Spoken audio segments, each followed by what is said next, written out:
ओम नमो भगवते वासुदेवाय।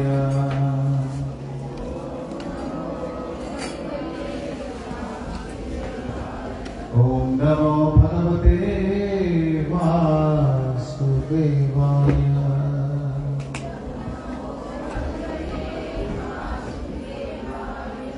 ओम नमो भगवते वासुदेवाय।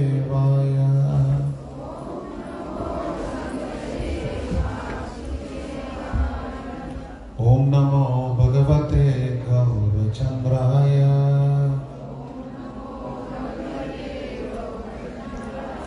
ओम अज्ञानतिमिरान्धस्य ज्ञानाञ्जनशलाकया चक्षुरुन्मीलितं येन तस्मै श्रीगुरवे नमः।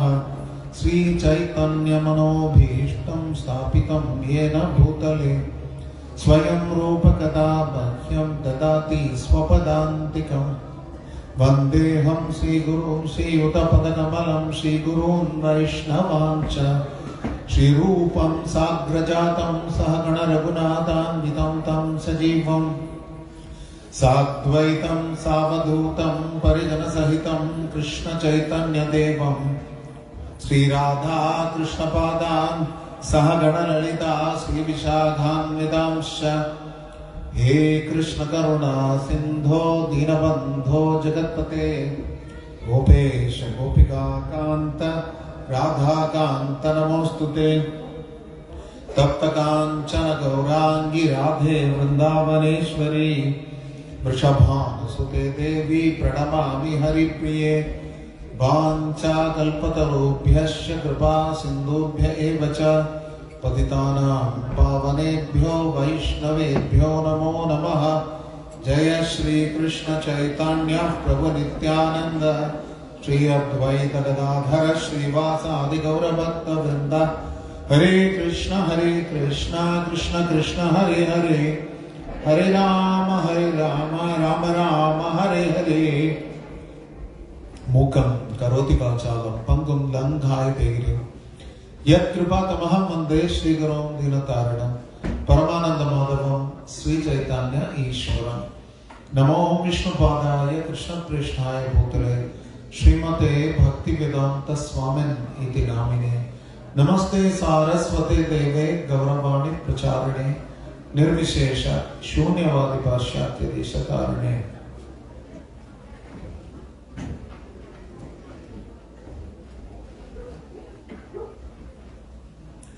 हरे कृष्णा।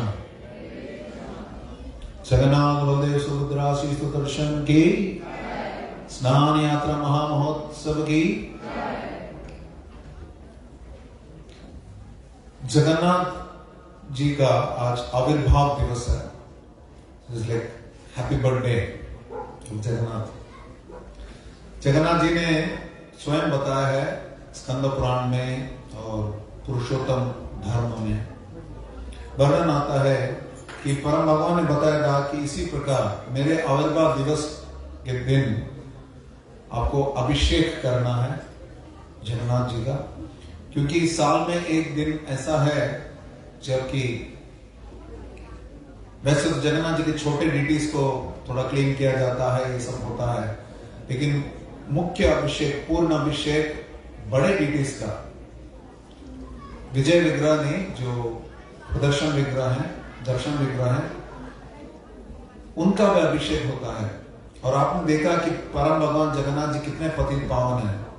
ऐसा नहीं कि आप में से कितने लोग ब्राह्मण दीक्षित हैं, आप में से कितने लोग ने साड़ी पहनी है, कितने लोगों ने धोती कुर्ता पहना है, कुछ नहीं है। पतित पावन सबके लिए है। जगन्नाथ जी सबके लिए हैं। सब आज अभिषेक कर सकते हैं। वैसे तो आप मंदिर आएंगे तो आपको ऑल्टर में जाने के लिए मना किया जाता है अगर आप ब्राह्मण दीक्षित नहीं हो।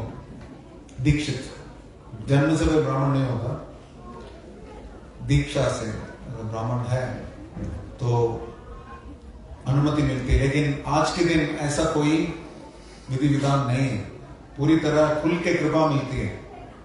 इसलिए स्नान यात्रा में सिर्फ जगन्नाथ जी का स्नान नहीं होता, हम सबका भी स्नान होता है भगवान की कृपा से। भगवान की कृपा से हमारा स्नान होता है।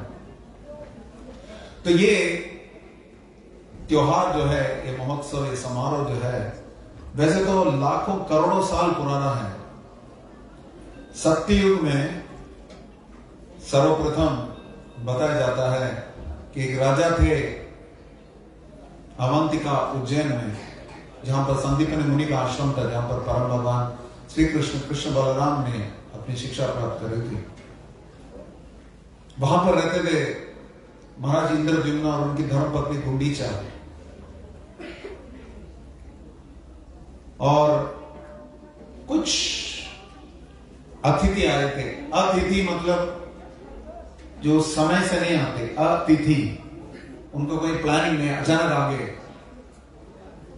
ऐसा नहीं कि पहले से ट्रिप प्लान करके आएंगे या मुझे अकोमोडेशन, डेट वगैरह, ऐसा कुछ नहीं है। अचानक कोई आगंतुक आ जाता है, उनका स्वागत सत्कार करना है, इसलिए उनका नाम अतिथि बताया गया। लेकिन ये साधारण अतिथि नहीं थे, ये तीर्थयात्री थे, तीर्थ यात्रा करके आए थे। तो उन्होंने बताया कि नीलाचल है, बहुत ही भव्य स्थान है, बहुत ही सुंदर, वहां पर वृक्ष हैं, चहकते हुए पक्षी हैं, बहुत ही रमणीय स्थान है। और उस स्थान में बहुत ही दिव्य अद्भुत एक विग्रह है, जिनका नाम है नीलमाधव। नीलमाधव भगवान की। आपका मंदिर भी जो है नीलाचल धाम है, न्यू नीलाचल धाम, नव नीलाचल धाम। फ्रेंच में क्या बोलते हैं? नोवो। नोवो नीलाचल, फ्रेंच में नोवो। क्रियोल में क्या बोलते हैं? क्रियोल में भी नोवो ही बोलते हैं। नोवो नीलाचल धाम ये है। नीलाचल जगन्नाथ जी के नाम से भी जुड़ा हुआ है। जगन्नाथ जी का एक प्रमुख प्रणाम मंत्र है, नीलाचल निवासाय नित्याय परमात्मने। श्री श्री बोले, मेरे बात बोले, नीलाचल निवासाय नित्याय परमात्मने श्री श्री बलभद्र सुभद्राभ्याम जगन्नाथाय ते नमः। बहुत अच्छी बात है। उत्तर भारत में कई स्थानों में नमः बोलते तो निसर्ग को खा जाते हैं, नमः बोलते हैं, लेकिन मॉरिशस में सारे वक्त स्पष्ट नमः बोल रहे हैं। बहुत अच्छी बात है। तो परम भगवान के बारे में भी बताया गया। जगन्नाथ अष्टकम है जो कि श्रीपद शंकराचार्य ने लिखा है। उसमें वर्णन आता है कि महाम्बोधे स्थिरे। महाम्बोधे मतलब बहुत ही बड़ा सागर है, भव्य सागर है। अम्बुधि मतलब आनंद अम्बुधि वर्धनम बोलते हैं ना, अम्बुदा मतलब सागर। महाम्बोधे स्थिरे, उसके तट पर कनक रुचिरे नील शिखरे। नील शिखरे मतलब शिखर मतलब पहाड़, नीला अचल। वसन प्रासादानंदम सहज बलभद्रेण बलिना। बलभद्रा और सुभद्रा, सुभद्रा मध्यस्थ सकल सुर सेवा अवसर। जगन्नाथ, बलदेव और सुभद्रा नीलाचल में सागर के तट पर रहते हैं और समस्त देवताओं को सेवा का अवसर देते हैं। सुरेंद्र आराध्य श्रुतिगण शिखा गीत चरित। जितने भी देवता हैं, इंद्र हैं, सब उनकी उपासना करते हैं जगन्नाथ जी का। तो जगन्नाथ जी का दिव्य रूप है नीलाचल धाम में जो बताया गया, नीलमाधव का रूप। इसके बारे में सुनकर मोहित हो गए महाराज इंद्रद्युम्न। महाराज इंद्रद्युम्न इतने मोहित हो गए, उनको आकर्षण हो गया, आसक्ति हो गया, आतुरता हो गया कि कैसे मैं जगन्नाथ नीलमाधव का दर्शन करूंगा। तो उन्होंने अपने समस्त मंत्रीगण को भेज दिया, अपने साथ जितने भी हैं उनको भेज दिया, चारों दिशाओं में भेज दिया कि ढूंढो नीलाचल में नील माधव कहां मिलेंगे, ढूंढ के आओ। अब राजा बोलेंगे तो करना पड़ेगा। तो सब निकल पड़े और उनमें से उनके मंत्री का पुत्र विद्यापति भी था, ब्राह्मण था,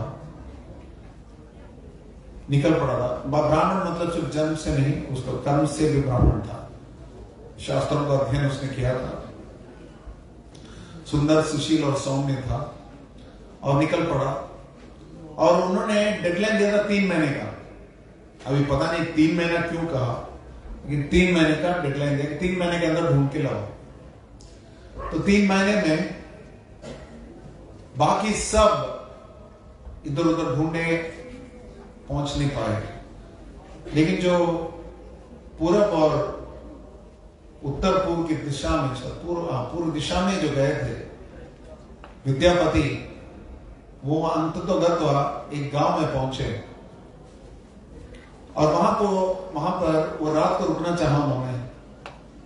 तो उन्हें बताया गया कि यहां विश्व बसु नामक हमारा जो नेता है इस गांव का, वो रहते हैं और आप उनसे अनुरोध करिए कि रात को रुक सकते हैं क्या कि नहीं। जैसे हमारे मंदिर में भी कोई भक्त आता है तो टेम्पल प्रेसिडेंट को लेटर देना पड़ता है तो ही रुक सकते हैं, और कोई रुक नहीं सकता।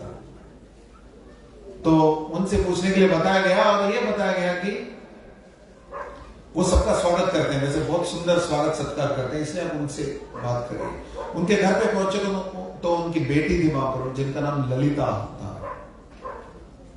और ललिता ने उनका स्वागत किया और बताया कि आप यही बैठे, वो बाहर गए हैं, वापस आएंगे तो आपसे मुलाकात होगी। क्योंकि ये वैदिक विधि है, स्त्रियां जब घर पे अकेले रहती है तो कोई प्रवेश नहीं करना चाहता या करने दिया जाता। तो उन्होंने बताया कि आप बाहर रुकिए, और बहुत समय बाद लगभग शाम के समय पर आगे वापस विश्ववसु, और उन्होंने बहुत क्षमा याचना करी, आप ब्राह्मण हैं, मैंने आपको विलंब कर दिया, देरी कर दी, तो इसलिए आप मुझे क्षमा कर दीजिए और जरूर रात को रुकिए। और अपनी बेटी को बताया कि आप इनका स्वागत सत्कार अच्छे से करिए। तो बहुत अच्छे से खूब स्वागत सत्कार चलने लगा, कई दिन चलने लगा। और ये विधि है, शास्त्र बताता है कि आग और मक्खन साथ में रखेंगे तो पिघलेगा मक्खन। तो उसी प्रकार विद्यापति और ललिता के बीच में आकर्षण हो गया और दोनों का विवाह हो गया। यद्यपि वो पहले विवाहित थे, फिर भी उस समय बहुभार्या तो चलता रहा, इसलिए उन्होंने विवाह कर लिया। अब बहुत अच्छा समारोह था, सब कुछ बढ़िया चल रहा था उनका जीवन, लेकिन उनके दिमाग में चल ही रहा था, महाराज जी ने मुझे भेजा है नील माधव को कैसे ढूंढूं। लेकिन जब भी विश्ववसु घर आते थे, उन्होंने देखा कि उनके शरीर पर बहुत ही सुंदर सुगंध है और उनका तिलक भी कुछ विशेष तिलक लगता था, उसमें भी बहुत सुगंध था। तो उन्होंने सोचा कि अब तो विवाह हो गया है, पत्नी से पूछ लें। तो उन्होंने पूछा कि चल क्या रहा है, तुम्हारे पिताजी इस प्रकार तुम्हें सुगंधित कैसे हैं, और कई बार शाम को आते हैं, कहीं से होकर आते हैं, कैसे कहां जाते हैं। तो उन्होंने बताया, मुझे बताने से मना किया है उन्होंने। तो उन्होंने बताया, अब तो मैं आपका पति हूं, हमारे बीच में कोई रहस्य होना नहीं चाहिए, आपको खुल के बोलना चाहिए, कहां जा रहे हैं आपके पिताजी। तो दोनों ने एक दूसरे के इमोशनल ब्लैकमेल किया कि आप बताएंगे, आप पतिव्रता है इसलिए आपको बताना पड़ेगा। उन्होंने बताया कि मेरे पिताजी ने बताया है। दोनों ने एक दूसरे को ब्लैकमेल किया। फिर फाइनली पत्नी ने मान लिया और उनको बताया कि वो नील माधव की उपासना करने के लिए जाते हैं। और उस परिस्थिति में इनको बहुत अच्छा लगा। उन्होंने बताया कि आप अपने पिता से बात करके मुझे वहां ले जाओ। तो ललिता ने दोबारा उनको बताया, आप इनको ले जाइए। पिताजी को बताया उन्होंने, विश्ववसु को, अगर ले जाएंगे नहीं तो मैं आत्महत्या कर लूंगी, और विष ला भी दिया। वही है, कुछ आचार्य वर्णन करते हैं, स्त्रियों के पास एक बहुत बड़ा हथियार है, भावनाओं से पिघला देते हैं, पिता हो या पति हो, किसी को थोड़ा आंसू बहा लिया, थोड़ा आत्महत्या का डर पैदा किया, पिघल गए विश्ववसु, ठीक है। लेकिन इनकी दोनों आंखें जो है बांध के, काली पट्टी से बांध के मैं ले जाऊंगा, तभी वो आ सकते हैं। तो ललिता बहुत इंटेलिजेंट थी, उन्होंने कुछ सरसों के बीज दिए, जाते समय आप इसको बोते हुए जाइए और वापस बारिश में ये बीज जो उग जाएंगे, सफेद फूल उग जाएंगे, फिर बाद में आप उसी रास्ते से जा सकते हैं। तो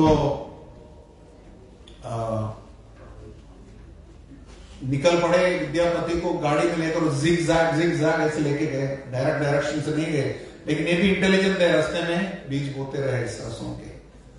और वहां पहुंचे तो नील माधव जी का इतना भव्य सुंदर दर्शन था, देखे पूरी तरह मोहित हो गए।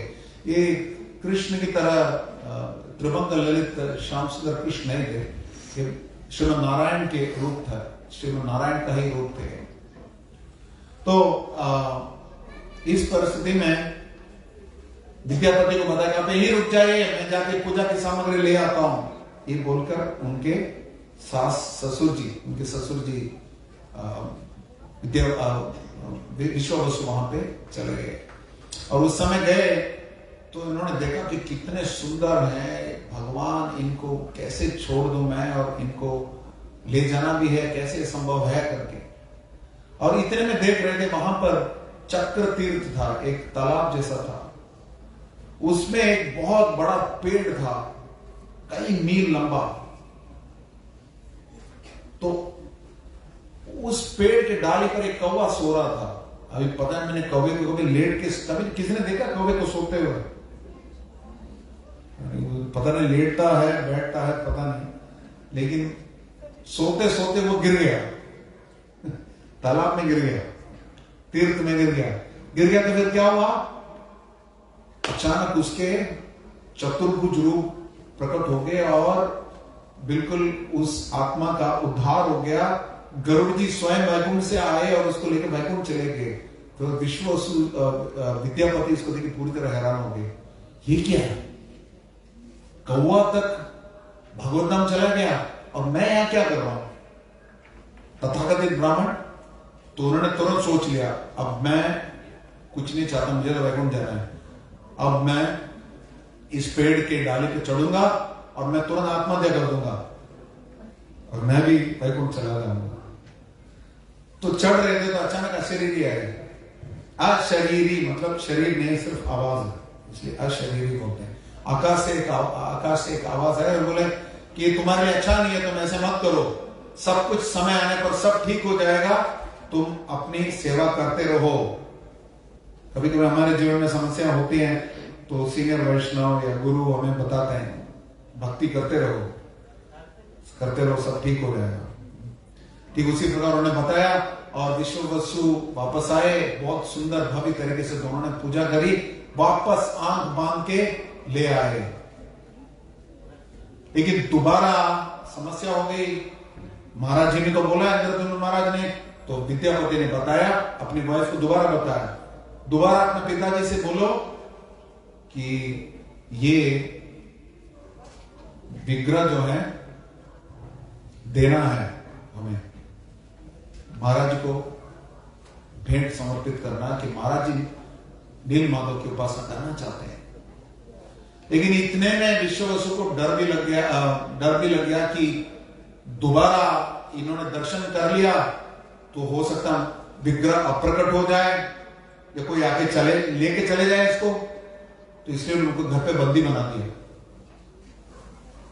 घर से निकलने नहीं दे रहे। फिर दोबारा विष लाया गया,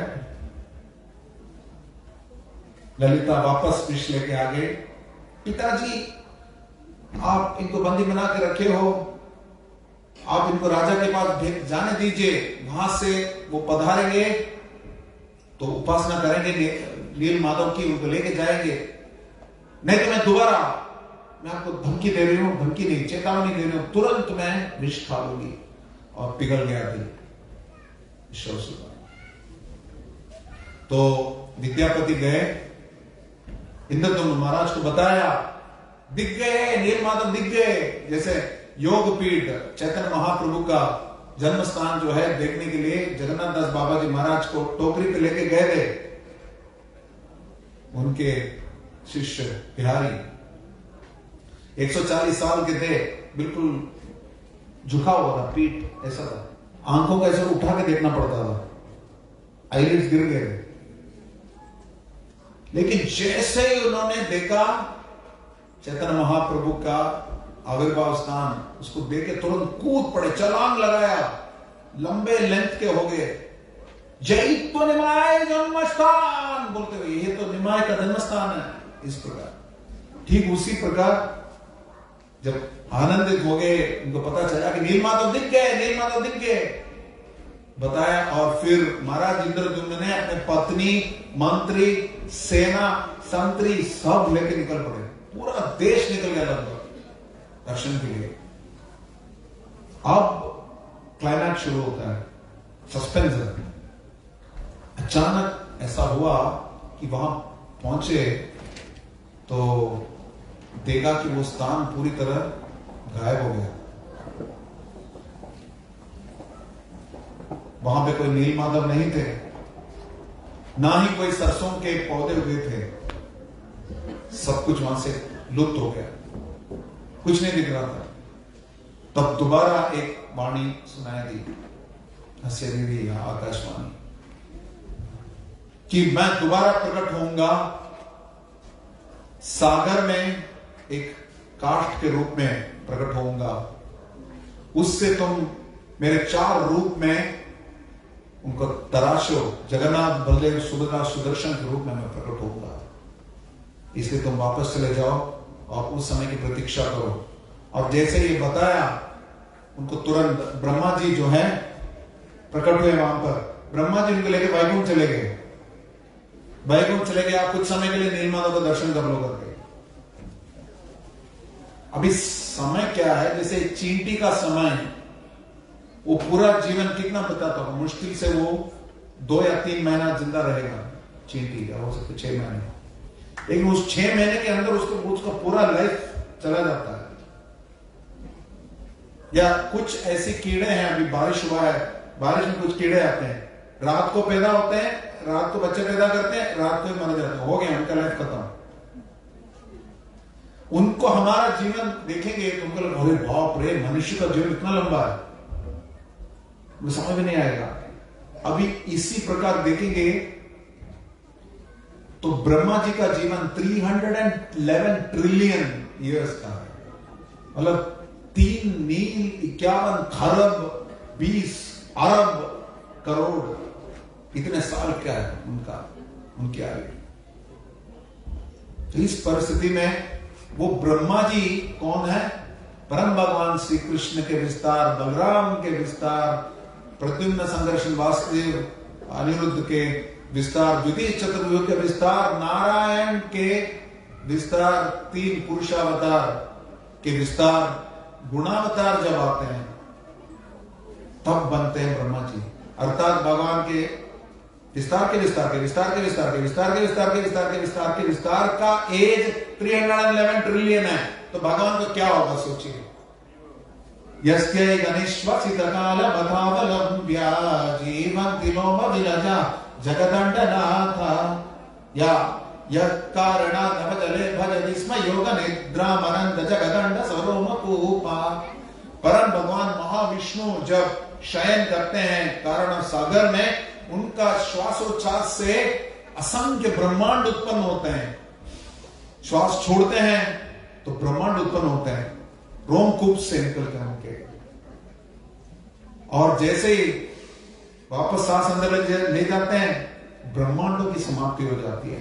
ब्रह्मा अंड मतलब हर ब्रह्मांड में एक ब्रह्मा है। अंड मतलब एक शेप है।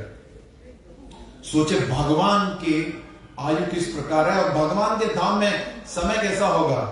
ब्रह्म संहिता में बताया गया कि निमेषार्धाख्यो वा व्रजति नहीं यत्रापि समय। समय रुक जाता है वहां पर। भगवान चाहते हैं तो पूर्णिमा, जैसे आज ज्येष्ठ पूर्णिमा है, भगवान चाहते हैं तो चंद्रमा आ जाते हैं, भगवान चाहते हैं वसंत शुरू हो जाता है। समय वहां भगवान की सेवा करता है। भौतिक जगत में समय हमारे शरीर को नष्ट कर देता है, सब कुछ नष्ट कर देता है। तो समय बड़ा बलवान ऐसे बोलते हैं। लेकिन जब बेचारे इंद्रद्युम्न महाराज गए थे, नीलमाधव का दर्शन करते रहे वैकुंठ में, फिर पता चला कि धरती में तब तक करोड़ों साल बीत गए। अभी कहां आएंगे, कहां जगन्नाथ जी को तराशेंगे, कहां मंदिर बनाएंगे। जब वापस धरती पे अपने देश पे आए, उन्होंने देखा कि उनका देश ही एक तरीके से मट्टी से कवर हो गया, रेत से। जो भव्य मंदिर बनाया था वो भी कवर हो गया, रेत से कुछ नहीं दिख रहा है। उस समय कोई और राजा था, नया राजा, उसने भी मंदिर को ठीक कर दिया, रिपेयर कर दिया, बोले कि मैंने मंदिर बनाया है। तो इंद्रदुम्न ने बनाया, नहीं मैंने मंदिर बनाया। तो फिर ब्रह्मा जी ने आके पूरा एक्सप्लेन किया, और बताया जाता है कि उस समय विशेष बात है कि उनकी पत्नी गुंडीचा भी थी, विश्ववसु भी था, विद्यापति भी था, ललिता भी थी। ये कैसे मुझे समझ में नहीं आता, लेकिन शास्त्रों में वर्णन है। शास्त्रों में वर्णन है तो हमें यथारूप स्वीकार करना चाहिए। जैसे स्कूल में टीचर 2 + 2 4 बोलती है तो हम प्रूफ नहीं मानते, पहले पढ़ लेते हैं, सीख लेते हैं, फिर एक समय आएगा जब हम प्रूव कर पाएंगे 2 + 2 = 4। आध्यात्मिक जीवन यह है, seeing is not believing, we believe so that one day we can see, we can become qualified to see, we can get the eyes to see. तो शास्त्रों को शास्त्र चक्षु से देखे स्वीकार करना चाहिए। कुरुक्षेत्र के रणभूमि में 64 करोड़ लोग मारे गए, तो कैसे पता? शास्त्र बोलता है। आपका आधुनिक विज्ञान भी ये बता रहा है कि time and space can expand, they are relative, अपेक्षित है। There is something called space time, बहुत कुछ है। तो इस दिव्य लीला में सब उपस्थित थे। तो महाराज इंद्रदुम्न वापस राजा बन गए, उन्होंने सुंदर भव्य मंदिर बनाया, और आकाशवाणी के अनुसार कुछ समय इंतजार किया तो सागर में बहुत बड़ा लकड़ी का एक बहुत बड़ा काष्ठेय टुकड़ा आ गया, पेड़ का। इसलिए दारू बोलते हैं इसको, दारू मतलब वृक्ष। परम भगवान जो कि दारू से उत्पन्न किया जाता है, दारू ब्रह्मन। हिंदी में कुछ उल्टा सीधा अर्थ बोलते हैं दारू का, लेकिन शास्त्र के अनुसार दारू मतलब लकड़ी। तो लकड़ी इस प्रकार बहती हुई आई और सागर से पूरी सेना उठा नहीं पाई उस लकड़ी के टुकड़े को। तो उस समय वही दोनों आए, विद्यापति, उनके दोनों पत्नी, ब्राह्मण पत्नी और शबर पत्नी, और विश्ववसु, ये चारों आए। उन्होंने उसको उठाया और महाराज जी के रथ पे रखा और उसको वापस ले गए। और महाराज इंद्रदुम्न ने सबको बुलाया, जितने भी बड़े थे उन सबको बुलाया, शिल्पी थे सबको बुलाया, इसको आप तराशो और इसमें से जगन्नाथ जी का विग्रह निकालो। और जितने भी हैमर लाया, कुछ भी लाए, सब टूट गए। जितने भी औजार लाए, उपकरण लाए, सब कुछ टूट गए, क्योंकि वो दारू इतना, वो काष्ठ का टुकड़ा जो है इतना कठोर था, लोहे से भी कठोर था, सब टूट गए। तो फिर अचानक महाराणा नामक एक बुजुर्ग शिल्पी आया और उसने बताया मैं 21 दिन में इसको बना दूंगा, लेकिन आप मुझे दरवाजे के पीछे जो चल रहा है देखना नहीं है, दरवाजा बंद कर दीजिए, 21 दिन तक मुझे डिस्टर्ब मत करिए, जब डिस्टर्ब करेंगे तो ये अपूर्ण हो जाएगा। तो अंदर भेज दिया उन्होंने, और 14 दिन थोड़ी बहुत आवाज आ रही थी, लेकिन आवाज रुक गई। 14वें दिन पे सबने बताया कि आवाज रुक गई। महाराज ने बताया कि क्या हो गया, ऐसा तो नहीं कि बुजुर्ग व्यक्ति बेचारा खाने पीने को कुछ नहीं है, लुटक तो नहीं गया, तो कैसे बनेगा? जैसे प्रभुपाद जी जा रहे थे विदेशों में, जो सुमति महाराज जी ने बोला कि कोई उम्र है क्या जाने के लिए, सागर पार करके नहीं जाना चाहिए, तो वैसे उनको टेंशन आ गया। वैसे टेंशन आ गया तो उनकी पत्नी ने थोड़ा और प्रेरणा दी। Wives are influencers. हम जो पुस्तक वितरण भी करते हैं तो हमारे पुस्तक वितरण क्या करते हैं, पहले वाइफ को देते हैं। वाइफ ने हाँ बोल देते तो हस्बैंड हाँ बोलेंगे, दिक्कत हो जाती है। पता नहीं मॉरिशस में क्या है, भारत में ऐसा है। मॉरिशस में गाड़ी रोकते हैं, कार रोक के डिस्ट्रीब्यूशन होता है, कोई है यहाँ पे बुक डिस्ट्रीब्यूटर्स? कोई है उत्तर वितरक यहाँ का? नहीं है, कोई नहीं है कि बहुत आलसी है, उठाना नहीं चाहते। ठीक है, जैसे कि तो हमने देखा कि women wifes are very good influences. तो गुंडीचा रानी ने, महारानी गुंडीचा ने बताया कि नहीं नहीं ऐसा नहीं छोड़, ऐसा बहुत बड़ा ब्रह्म हत्या लग जाएगा, ब्राह्मण है गुजर जाएंगे तो हमें पाप लगेगा ब्रह्म हत्या का। तो फिर कुछ और कारपेंटर्स को बुलाया, ताला तोड़ा, जो भी है उसको तोड़ के अंदर प्रवेश किया तो महाराणा नहीं है। कुछ लोग बोलते विश्वकर्मा, कुछ लोग बोलते महाराणा, कुछ लोग बोलते हैं कि वहीं पे रुके थे, उन्होंने बताया कि आपने 14वें दिन ये रोक दिया इसलिए यही रूप रहेंगे। लेकिन भगवान की कोई योजना होगी कि आपकी पत्नी ने इस प्रकार प्रेरणा दी, ऐसा भी एक वर्णन आता है। और वापस आकाश से शरीरी वाणी आती है और बताता है कि ये जो रूप आप देख रहे हो, गोल गोल से आंखें, शुष्क हाथ, शुष्क पैर, इस रूप को और कहीं नहीं देख सकते, लेकिन आध्यात्मिक जगत में भी ये रूप है। तो भगवान का यही रूप है, मैं मुझ भगवान के ही रूप है। आप निराश मत होइए, इन्हीं की प्रतिष्ठा करिए और इन्हीं की पूजा करिए। और जिस दिन ये मेरा आविर्भाव है, इसी प्रकार स्नान करिए, स्नान यात्रा मनाइए। और मुझे रथ पर रख के, आगे भी आएगा समय 16 दिन के बाद,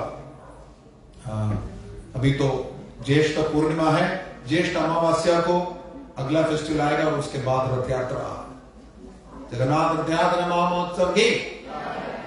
तो ये दिव्य रूप है परम भगवान का। इससे अनुबंधित एक तो चीज और है, ये रूप ऐसे प्रकट नहीं हुए। जगन्नाथ जी जो है कृष्ण है और बलदेव हैं उनके भाई और उनकी बहन सुभद्रा। ये तीनों जब द्वारकाधीश बन गए थे परम भगवान, कल भी हमने बताया जैसे कुरुक्षेत्र में गोपियां और श्रीमती राधा रानी उनसे मिलने के लिए आए थे और उन्होंने बताया कि आप भी वही हो, हम भी वही, लेकिन ये रूप ठीक नहीं है, अब वापस आ जाए वृंदावन। और उनको रथ से खींचा, रथ पे बिठाकर रस्सी से खींचा, और यही सबसे पहली रथ यात्रा है। इसी से पर्व शुरू हुआ। रथ यात्रा के माध्यम से हम परम भगवान को हमारे हृदय की तरफ खींचते हैं। रथ में बैठे हुए परम भगवान को देखने से समस्त पाप नष्ट हो जाते हैं, ऐसा बताया जाता है। लेकिन श्रील प्रभुपाद बोलते हैं, कल भी हमने बताया, सिर्फ दर्शन करने से नहीं होता, रथ खींचने से नहीं होता, सिर्फ अभिषेक करने से भी नहीं होता। अभिषेक करने से बहुत पुण्य मिलता है, विशेष सुकृति मिलती है, कृपा मिलती है परम भगवान की। लेकिन साथ साथ परम भगवान के नामों का उच्चारण भी करना चाहिए। हरे कृष्ण कृष्ण कृष्ण हरे हरे, हरे राम राम राम हरे हरे। गीता भागवतम का श्रवण भी करना चाहिए, भक्तों का संग करना चाहिए, साधु संग नाम कीर्तन भगवत श्रवण मथुरा श्रद्धेश मुक्ति सेवन, 5 चीज करना है। साधुओं का संग करना है, परम भगवान के नामों का कीर्तन करना है, जप करना है, भागवत भगवत गीता का श्रवण करना है, धाम में वास करना है। ये भी धाम है, न्यू नीलाचल धाम। धाम वास का मतलब आप समझ, रात को रुकने की बात नहीं हो रही है, आ सकते हैं, आते रह सकते हैं। और श्रद्धेय श्रीमूर्ति सेवन आपने किया, जैसे बहुत ध्यान के साथ, ऐसा नहीं कि ऐसे डाल के चले गए, सब ध्यान पूरा डाल रहे थे। उसमें भी कुछ लोगों को जल्दी थी, लेकिन फिर भी डाल रहे हमने देखा। तो अभिषेक श्रीमूर्ति सेवन है। तो ये 5 चीजें करते रहना चाहिए, उससे परम भगवान की भक्ति बढ़ती है। लेकिन ये जो दिव्य विशेष आविर्भाव हुआ था परम भगवान का, उसके बारे में बताया जाता है कि गोपियां जितनी भी आई थी टेंट के अंदर, इसी प्रकार एक दूसरे से वृंदावन की लीलाओं के बारे में बता रही थी।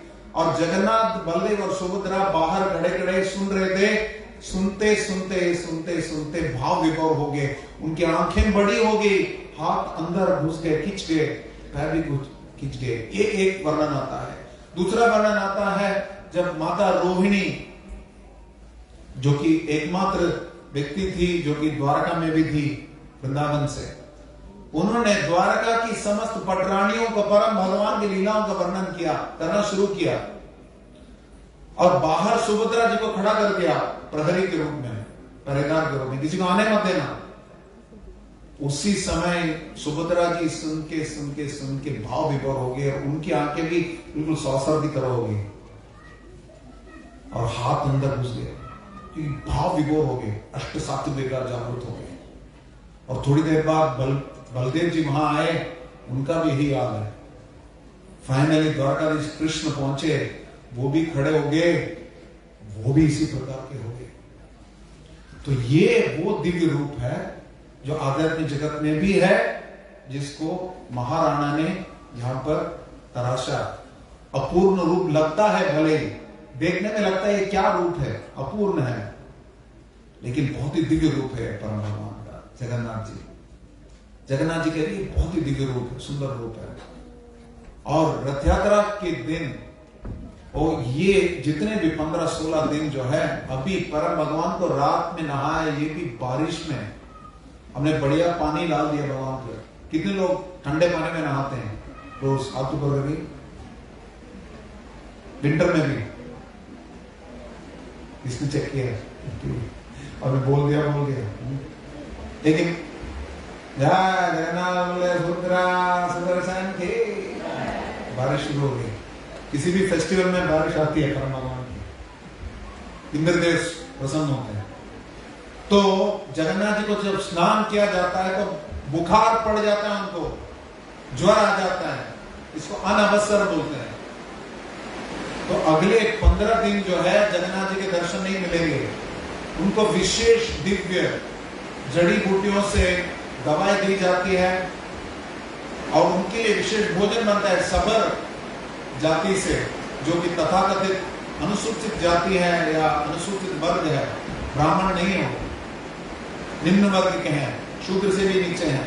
लेकिन परम भगवान की दिव्य लीला ये है कि जगन्नाथपुरी में भी उन्हीं के उसी विद्यापति के 2 पत्नी थे, ललिता जो कि सबर थी, विश्वासु की पुत्री, और एक ब्राह्मण पत्नी थी। ब्राह्मण पत्नी के जितने भी संतति हैं आगे जाकर, उनका वंश जो है जगन्नाथ जी के पुजारी बने, जो पंडा बने, दहिता जिनको बोलते हैं।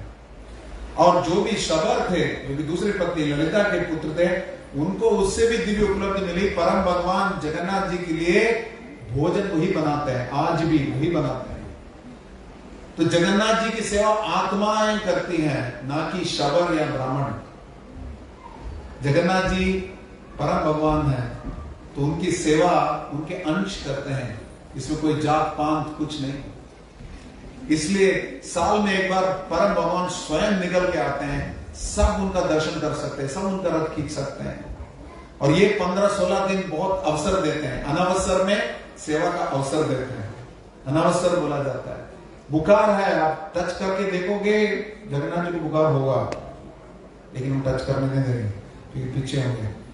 पुजारी लोग ध्यान रखेंगे उनका, और उनको विशेष स्वीट्स भी खिलाते हैं जो कि डाइजेस्टिबल है और पाचन हो भी सकता है, और साथ साथ दवाई भी है, और ये करते रहते हैं। फिर उसके बाद जब उनका स्वास्थ्य ठीक हो जाता है तो बताया जाता है कि उसके बाद इसी बीच में उनका शरीर का पूरा पेंटिंग किया जाता है। हमारे पुजारी भी बोलेंगे, मदन गोपाल प्रभु और हमारे पावन नाम प्रभु हर साल करते हैं पेंटिंग, तो वो भी पेंटिंग करेंगे, लेकिन आंख को छोड़कर बाकी सारा एरिया पेंटिंग करते हैं। अमावस्या, पूर्णिमा से लेकर अमावस्या तक आंखों का पेंटिंग कब होता है? जब ये 15 दिन हो जाते हैं, 16वें दिन राइट आई को तुलसी के डंडे से, तुलसी को डंडा और शहद को उसमें उसको डिप करके पेंटिंग शुरू करते हैं। और लेफ्ट आई में तुलसी के डंडा घी में डिप करके पेंटिंग करते हैं। और आंखों के नीचे जो है मस्करा, काजल लगाया जाता है, सुंदर पेंटिंग भी किया जाता है। और उस दिन के बाद अगले दिन परम भगवान का दिव्य दर्शन होता है, जिसको बोलते हैं नेत्रोत्सव। नेत्रों के लिए उत्सव है, आंखों के लिए, इसलिए बोलते हैं जगन्नाथ स्वामी नयन पथगामी भवतु में। नयन पथगामी, उनकी आंखों के मार्ग में हम पड़ जाएं बस, और कुछ नहीं चाहिए। हमें लगता है कि हम भगवान का दर्शन कर रहे हैं, लेकिन भगवान हमारा दर्शन कर रहे हैं। ये देखो कौन आ गया मेरे सामने, इतने पाप इतने अनर्थ अंदर लेते हुए मेरे सामने आया, लेकिन मेरा भक्त है, या मेरा भक्त बनेगा, इसलिए भगवान शुद्ध करते हैं। तो एक दर्शन है आंखों से, एक दर्शन है कानों से। आप अभी ये दर्शन सुन रहे हैं, फिलॉसफी, और ये दर्शन सुनने के बाद समझ के जब परम भगवान का दर्शन करेंगे तो कानों से आंखों से दोनों दर्शन होता है। तो इस प्रकार के दर्शन से परम भगवान को सही समझ सकते हैं। परम भगवान के चरण कमल से लेकर परम भगवान के उदर तक, वक्षस्थल और मुखारविंद, इस प्रकार क्रमशः दर्शन करना चाहिए। ऐसे नहीं कि कभी कभी हमने देखा है भगवान के सामने लोग आंख बंद कर देते हैं, उसको दर्शन नहीं बोलते। भगवान के सामने आंखें बंद करोगे। एक बार मेरा अनुभव है, नागपुर में मैं था, मैं तो दर्शन थोड़ा लेट खुल रहा था। एक माता जी आई, भगवान के सामने प्रार्थना करके निकल रहे थे। मैंने कहा माता जी रुक जाइए, अभी दर्शन पट खुलेंगे, दर्शन खुलेंगे, क्या जरूरत है, भगवान तो अंदर है। भगवान अंदर है तो मंदिर क्यों आ रहे हो? बोले मंदिर क्यों आते हैं? भगवान तो सब जगह है, मंदिर क्यों होते दर्शन के लिए? वाटर वेपर तो सब जगह है, ग्लास दिखा है, पानी आ जाएगा उसमें।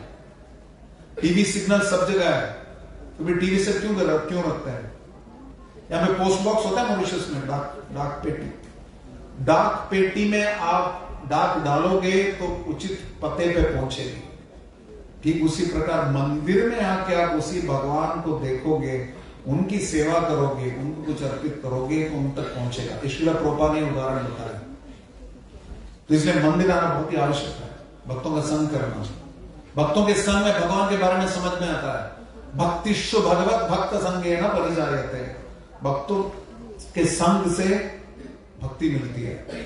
भगवान खुद भक्ति नहीं देते, भक्तों का डिपार्टमेंट है भक्ति देना।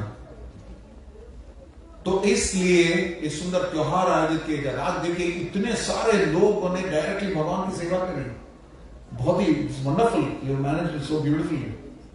इतने सब, मुझे इतना अच्छा लगा कि सबको अभिषेक करने का अवसर मिला, सबके ऊपर कृपा मिली।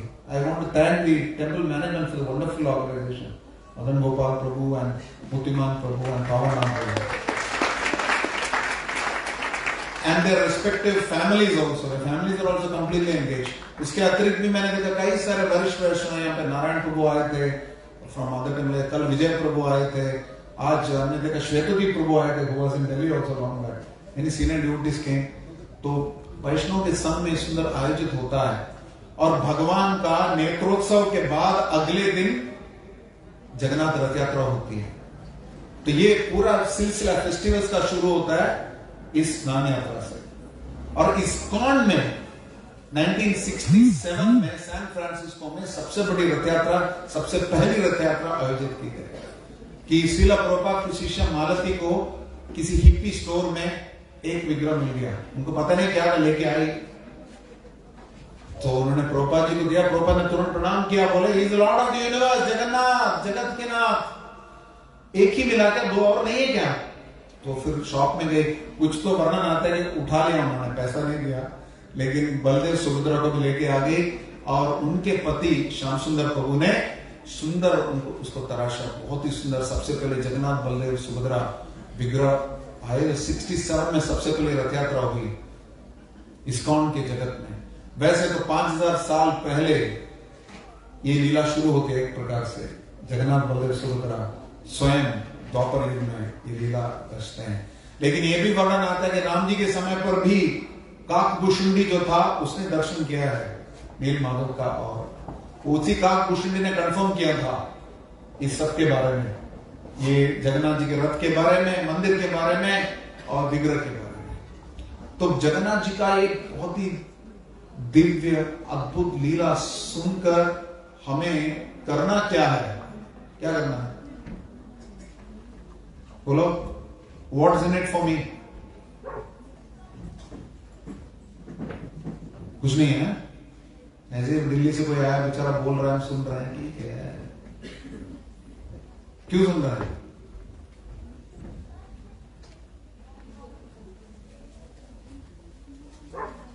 क्यों सुन रहे हैं के लिए क्रियोल में क्या बोलते हैं? जो भी है आप समझ गए।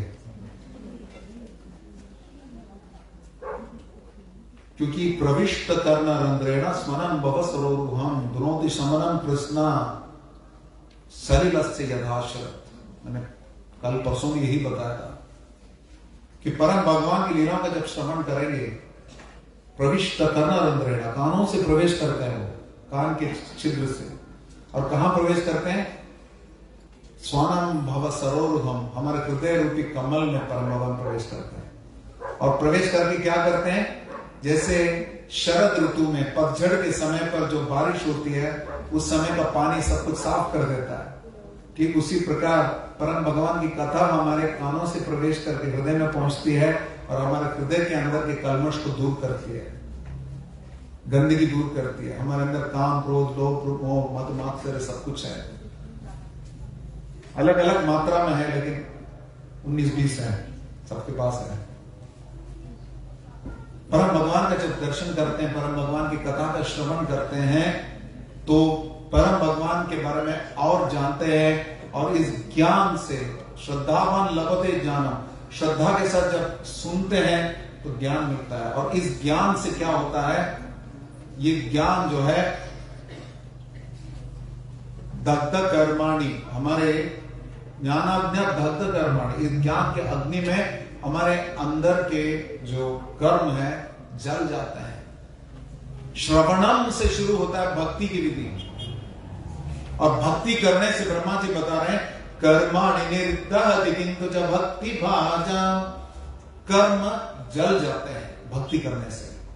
जगन्नाथ जी की भक्ति करने से, उनके नामों का उच्चारण करने से, उनका प्रसाद सेवन करने से हम शुद्ध हो जाते हैं। जगन्नाथ जी का प्रसाद भी इतना दिव्य है, इसका एक कण प्राप्त करने के लिए नारद मुनि को थोड़ा मिल गया था, उसमें से एक कण शिव जी को थोड़ा मिला, उसमें से अंत तक दुर्गा जी को नहीं मिला। तो दुर्गा जी बेचारी विलाप करने लगी, और उसी दुर्गा जी को बिमला देवी के रूप में जगन्नाथ मंदिर में हमेशा प्रसाद खिलाया जाता है।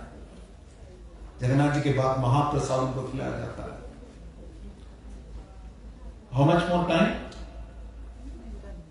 They're ready. They're waiting for me to finish. Just confirm.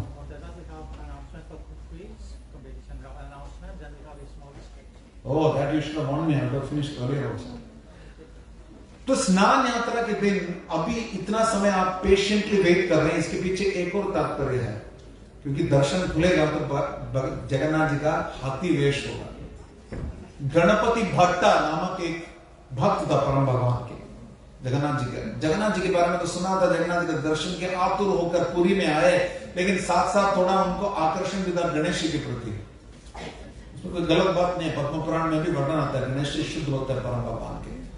अपने टस्क पर, दांतों पर और सर के ऊपर वो नरसिंह देव को वहन करते हैं, इसलिए उनको विघ्नान विहंतु मलमस्य जगत्त्रयस्य, इसलिए विघ्नहर्ता बनते हैं। अभी गणेश जी का भी आ रहा है गणेश चतुर्थी। विघ्नहर्ता की शक्ति उनको मिलती है नरसिंह देव की कृपा से। नरसिंह देव के उपासक है गणेश जी। तो गणेश जी के रूप अगर नहीं है तो ये कौन से भगवान है, ऐसा उनको लगा। तो रास्ते में जा रहे थे, भक्तों ने बताया कि बहुत ही सुंदर रूप है भगवान का। जगन्नाथ जी का दर्शन किया, हमने प्रसाद पाया, इसलिए उनके अंदर और आतुरता बढ़ने लगी। और लेकिन परम भगवान को देखा तो अच्छा तो लगा, ये है ब्रह्म है। उनको लगा कि इतने सारे लोग वापस आ रहे हैं, मतलब भगवत धाम क्यों नहीं गए? जगन्नाथ जी अगर भगवान है तो उनको देखे सबको वैकुंठ चला जाना चाहिए, इसे वापस क्यों आ रहे हैं? ऐसा तो नहीं हो सकता। तब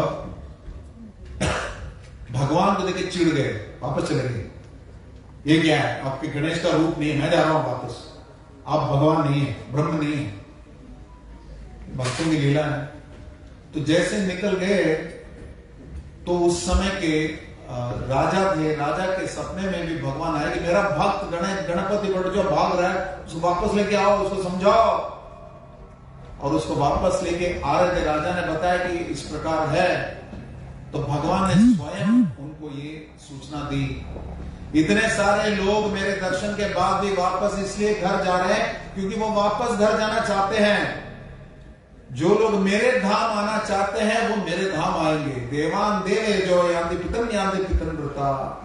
जो देवताओं की उपासना करते हैं देवताओं के धाम में जाते हैं, देवताओं के पास जाते हैं। जो पितरों की उपासना करते हैं पितरों के पास जाते हैं। जो मेरी उपासना करते हैं मेरे पास आते हैं। परम भगवान बता रहे हैं जो घर जाना चाहते हैं वो घर जाएंगे। जो असली घर जाना चाहते हैं वो असली घर आएंगे। यद गत्वा न निवर्तन्ते तद्धाम परमम्। ये हमारे ऊपर है, हम कहां जाना चाहते हैं। देवी देवताओं की भी उपासना कर सकते हैं, सबका साथ सबका विकास कर सकते हैं, लेकिन उपासना करेंगे तो उपासना जाएगी भगवान के पास। आकाशात् पतितं तोयं यथा गच्छति सागरं सर्वदेव नमस्कारं केशवं प्रति गच्छति। आकाश से जल गिर रहा है अभी सागर में पहुंचता है, उसी प्रकार सभी देवताओं की उपासना आप करते हैं तो केशव के पास जाएगा, जगन्नाथ जी के पास जाएगा, जगन्नाथ केशव के पास। लेकिन उपासक कहां जाएगा? उपासक देवता के पास जाएगा, उपासना जाए भगवान के पास। तो ये बुद्धिमत्ता है कि मूर्खता है? उपासना जाएगी भगवान के पास लेकिन उपासक जाए देवता के पास। तो काहे को देवता की उपासना करें?